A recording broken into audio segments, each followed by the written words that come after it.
Praise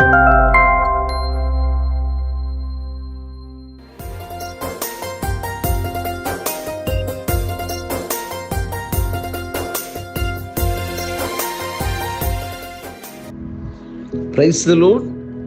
జీవము గల దేవుని బిడ్డలైన మీ అందరికీ ప్రభు నామములు శుభములు. అమ్మ బాబు ఎలాగున్నారు?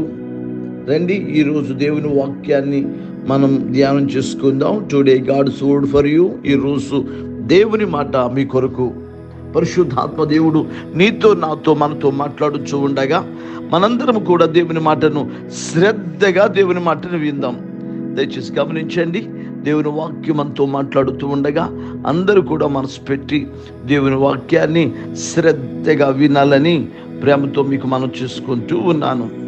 కనుక ప్రతి ఒక్కడు కూడా యేసు ప్రభుని ఎందుకు నమ్ముకోవాలి అంటే నిత్యరాజ్యంలో అడుగు పెట్టాలి కాబట్టి, నిత్యరాజ్యంలో ఉండాలనేది దేవుని యొక్క ఉద్దేశం.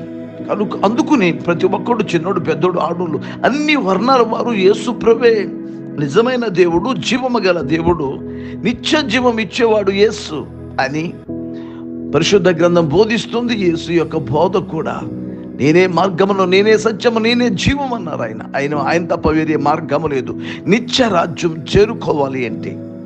అయితే ఈ ప్రత్యేకమైన సమయంలో పరిశుద్ధాత్మ దేవుడు నువ్వు నిత్య రాజ్యానికి చేరాలి అంటే మానవుడికి కావలసిన అర్హత ఉండాలి. నిత్యరాజ్యంలో అడుగు పెట్టాలంటే ఒక యోగ్యత ఉండాలి. నిత్యరాజ్యంలో మనం అందరము కూడా అర్హులుగా ఉండాలి అంటే నీకు నాకు కూడా తగిన అర్హత లేకపోతే, తగిన యోగ్యత లేకపోతే మనము అర్హులు కాదు, వెళ్ళలేము. అది శాశ్వతమైన రాజ్యంలో అడుగు పెట్టలేము. కనుక నీకు నాకు మనకు ఏం కావాలి? మనకు ప్రభును కలిగి ఉన్నావు, మంచిదే. అయితే ప్రభుని కలిగి ఉన్న నీవు నిత్యరాజ్యంలో నువ్వు చేరాలి అంటే ఏది నీకు ప్రాముఖ్యం అంటే, ఇక్కడ సిలువలో ఉన్న దొంగ కనబడుతున్నాడు. యేసు ప్రభుతో కలిసి కుడి వైపున ఒక దొంగ, ఎడమ వైపున దొంగ ఉండి ఉన్నప్పుడు ఒక దొంగ ఏమంటున్నాడు అంటే తన క్షమాపణ కోరుకుంటున్నాను. అయ్యా, నాలో ఏ నీతి లేదు నాయనా, నాలో ఏ పరిశుద్ధత లేదు ప్రభా,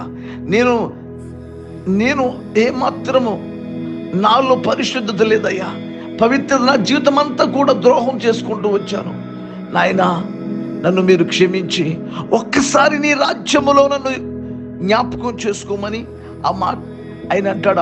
ఆ మాట మీ కొరకు నేను చదువుతున్నాను. లూకా సువార్త 32వ అధ్యాయము 42వ వచనం. ఆయనను చూచి, యేసు, నీవు నీ రాజ్యములోనికి వచ్చినప్పుడు నన్ను జ్ఞాపకం చేసుకోమనెను.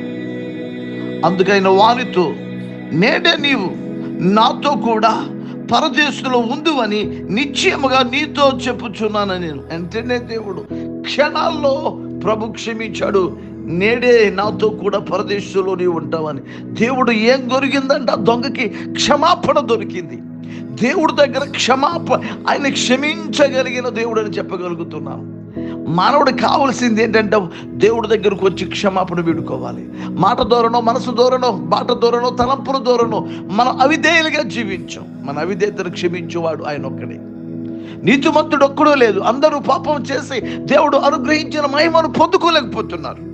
కనుక మనం అందరము కూడా ఇక్కడేమంటుంది దేవుని వాక్యం ఏమని తెలియజేస్తుంది.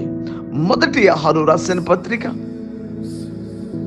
1వ అధ్యాయం 9వ వచనం, మన పాపములు మనం ఒప్పుకుని ఎడల ఆయన నమ్మదగిన వాడును నీతిమంతుడు కనుక మన సమస్త దుర్నీతి నుండి ఆయన పవిత్రం చేస్తాడు.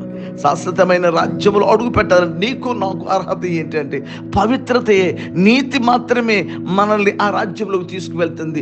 పరిశుద్ధత లేకుండా ఎవడను కూడా ప్రభుని చూడలేడని దేవుని వాక్యం సెలవిస్తుంది. నీలో నాలో కావాలి ఆ పరిశుద్ధతతో నింపబడితేనే మన మాట, మన మనస్సు, మన మనుగడ, మన జీవితం, మన సాక్ష్యం పరిశుద్ధత ఉందా?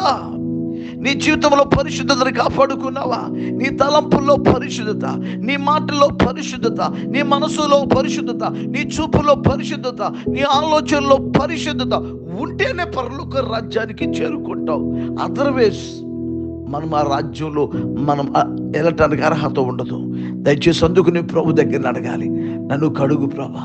దావీదు ఏమంటాడంటే క్షమాపణ ఎడుకుంటాడంటే 51వ కీర్తనలో అంటాడు, ఈ మమ్మ కంటే తెల్లగా నుండినట్లు నన్ను కడుగు ప్రభా.